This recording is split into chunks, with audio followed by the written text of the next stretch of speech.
नमस्कार मित्रांनो, मराठी माणूस प्रदीप. परवा एक व्हिडिओ व्हायरल झाला एका मुलीचा आणि त्या व्हिडिओमध्ये तिने ज्या काही वल्गनात्मक गोष्टी केल्या आणि ज्या पद्धतीनं तिनं अर्वाच्य भाषेमध्ये भारतीय सैन्याला, जवानांना ज्या पद्धतीनं तिनं स्वतः म्हणजे कोणतरी मोठी हे असल्यासारखं जे काही दाखवलं, त्या सगळ्या विषयावरती आपण बोलूया. पण प्रथमतः आधी तिचा व्हिडिओ बघा, म्हणजे तुम्हाला कळेल. ज्या अनेकांना कळलं नसेल, तुम्हाला आता कळेल की नक्की काय विषय आहे हा नक्की. बिल्कुल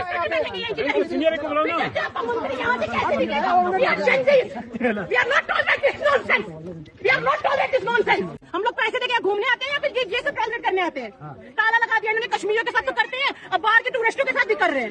ही जी मुलगी आहे, ती मुलगी त्या लडाख मध्ये असताना, जिथं म्हणजे तो सगळा एक झोन आहे आर्मीचा, जिथं आर्मी त्यांच्या परवानगी शिवाय तिथं कुठं कुणाला पुढे जाऊ देत नाही. आणि जर हे सगळी ही फिरायला गेलेली ही सगळी ही पिलावळी या जर आतमध्ये घुसल्या आणि उद्या जर काही एखादी गोष्ट पहलगाम सारखी झाली, त्याच्यानंतर दोष परत आर्मीलाच द्यायचा, जवानांनाच द्यायचा. जे लोक आपलं घर दार सोडून त्या सीमेवरती तिथं जाऊन बसलेत, ज्या 12-12 तास जागेवर उभे राहून नुसते डोळ्याने प्रत्येक गोष्ट पाहत बसलेत, ते काय तिथं मजा नाही मारत. ते काय तिथं कुठल्या मॅगडीत जाऊन, कॅफेमध्ये जाऊन टाइमपास करत नाहीत, कुठल्या मॉलमध्ये फिरायला जात नाहीयेत, कुठल्या मार्केटमध्ये फिरायला जात नाहीत, कुठे काय घरच्यांसोबत कुठं ट्रिपला जात नाहीयेत. 24 तास ती हाताला अडकवलेली बंदूक आणि त्या बंदुकांमध्ये लोड केलेल्या त्या गोळ्या, आणि पुढं फक्त कोण शत्रू येतो आपल्या देशामध्ये. आणि ते उभे राहिलेत तर ते उभे याच्यासाठी राहिलेले नाहीत की त्यांना काय पगार मिळतोय आणि मग नुसतं काय पगारासाठी उभे राहिलेले नाहीयेत. ते या देशाच्या इमानदारीसाठी, या देशाच्या संरक्षणासाठी, त्या सगळ्या गोष्टींसाठी म्हणून ते तिथं उभे राहिले. नाही तर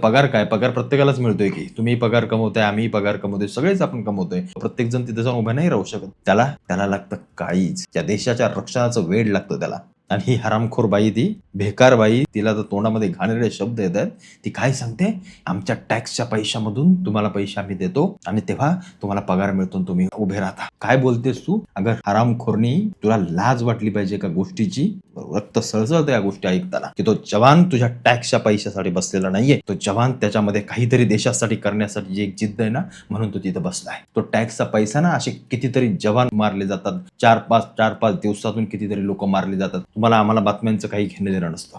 कितीतरी जवान सीमेवरती या छोट्या मोठ्या हल्ल्यांमध्ये मारले जातात, तेव्हा तुझा टॅक्सचा पैसा कामाला येत नाही. तेव्हा तू हरामखोरनी तो विचार करत नाहीस की ते टॅक्सच्या, तू जे सांगतेस ना पैशातून, पैशाची गिनती जी त्यांच्याशी करतेस, तो माणूस तिथं जीवावरती, हातावरती त्याचा जीव घेऊन तिथं उभा आहे. कशासाठी माहितीये? तो इथं उभा आहे ना, म्हणून तुझ्यात हिंमत आहे शिव्या द्यायची. तुझ्यात हिंमत, जर तो तिथं उभा नसता ना, तर तुझ्यात हिंमत झाली नसते. अशा गोळ्या टाकल्या असत्या आतंकवाद्यांनी फुकून ना, मरून गेले असतेस, कुठे तुझा संबंधही राहिला नसता. पंतप्रधान नरेंद्र मोदींनी लाल किल्ल्यावरूनच्या 15 ऑगस्टला जे दिमागी नक्षल जे काही म्हटलं ना, हे असले हरामखोर दिमागी नक्षल, हे असले हरामखोर, हे जेन्झी. अरे काय करून ठेवलंय या तरुण पिढीला? कुठला रस्ता दाखवताय तुम्ही? काय तो कॉक्रोच जनता पार्टीने काय ते केलं आणि त्याच्यावरती सगळा TRP साठी नको तसल्या गोष्टी करत बसताना आम्ही त्यांच्या मागे वाहत चाललो की तरुण पिढी.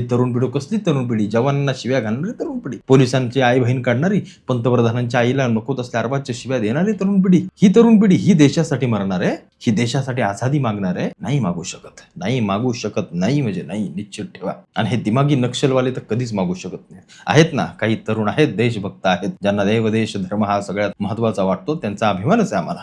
पण त्यांची संख्या किती आहे? आणि असल्या दिमागी नक्षलांची संख्या किती? हरामखोर तिथं जाऊन ती बाई सांगते आर्मीना, त्या सगळ्या जवानांना, तू अरे किती टॅक्स भरत नसशील, त्याला तुझी कमवण्याची लायकी नाही. तुझ्या एकंदरीत सगळ्या ह्याच्यातून दिसते तुझी लायकी काय आहे. जशी काय अख्ख्या देशाचा टॅक्स ही एकटीच भरते, जशी अदानी आणि अंबानीच आहे, एकूण मोठी बिझनेसमॅन एकटीच टॅक्स भरते. ही असली घाणेरडी मनोवृत्ती आली कुठून? आपल्या जवानांना शिव्या घालण्याची कुठून आली? पण आपले जवान संयम ठेवून तिथं बसलेत. ते नाही काय बोलत. ते का बोलत नाहीत माहितीये? कारण त्यांना माहितीये हिची लायकी काय, हरामखोरनीची हिची लायकी काय आहे त्यांना माहितीये. त्यांना एकच गोष्ट फक्त करायची, देशाचं संरक्षण, देशाचं रक्षण, बस.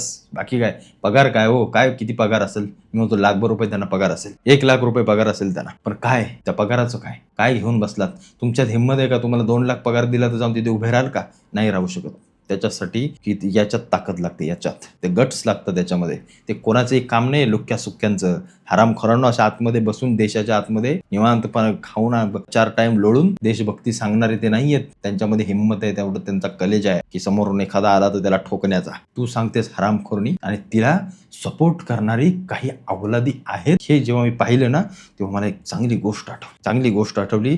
अजित डोवाल साहेबांचं एक चांगलं वाक्य आठवलं. त्यांनी जे काही सांगितलं की या देशाला आतून आतल्या लोकांकडून धोका आहे. मी तुम्हाला वारंवार सांगतो की या देशाला आतल्या लोकांकडून धोका आहे. बाहेर तर युद्ध होईल सीमेवरती, पण त्याच वेळेला मी 10 वेळा तुम्हाला 1000 वेळा सांगतो की त्याच वेळेला एक युद्ध देशाच्या अंतर्गत लढलं जाईल आणि ते या असल्या दिमागी नक्षल खाण्याच्या लोकांसोबत असेल. तेव्हा फक्त तयार राहा. या हरामखोरांना कापून फेकायला फक्त तयार राहा. सुरे कोयते घेऊन काय तलवारी काढा, पण यांची थड साऱ्यांची वेगळी करायची. ज्या वेळेला ती वेळ येईल तेव्हा ते करायचं.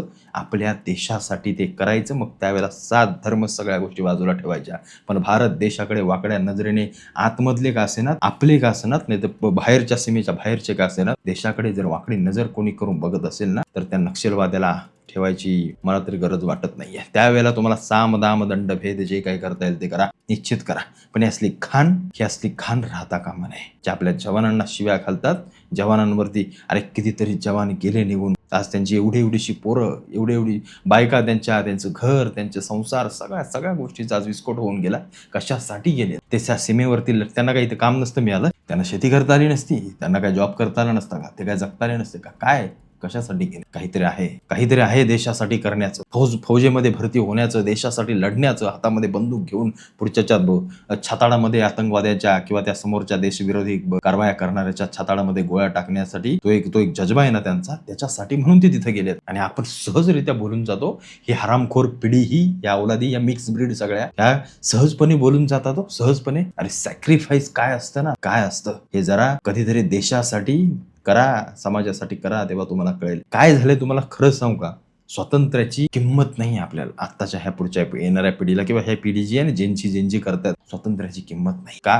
कारण आपल्यावर पहिल्यासारखे अत्याचार होत नाहीयेत, आपल्या जवळ काही येत नाहीये, छोटी संकट आपल्यापर्यंत पोहोचत नाहीयेत. कारण त्यावेळेला म्हणजे ज्या वेळेला हे कळतं, ज्या वेळेला आपल्याला संकट येतं आपल्यावर, ज्या वेळेला आपण त्या स्वातंत्र्याच्या सगळ्या त्या धगधगत्या आगीतून जेव्हा निघून जातो तेव्हा कळतं त्याची किंमत काय असते. किंमत त्याच माणसाची किंवा त्याच गोष्टीची कळते जी गोष्ट आपण स्वतः अनुभवतो, जगतो. याच्या ह्या दिमागी नक्षलांना यांना कशाची किंमत नाही. यांना फुकट आई बापाचं मिळतंय, खायचं प्यायचं, निवांत धिंगाणा करायचा, आईश करायची, पोरी फिरवायच्या, मस्त मजा करायची, बस.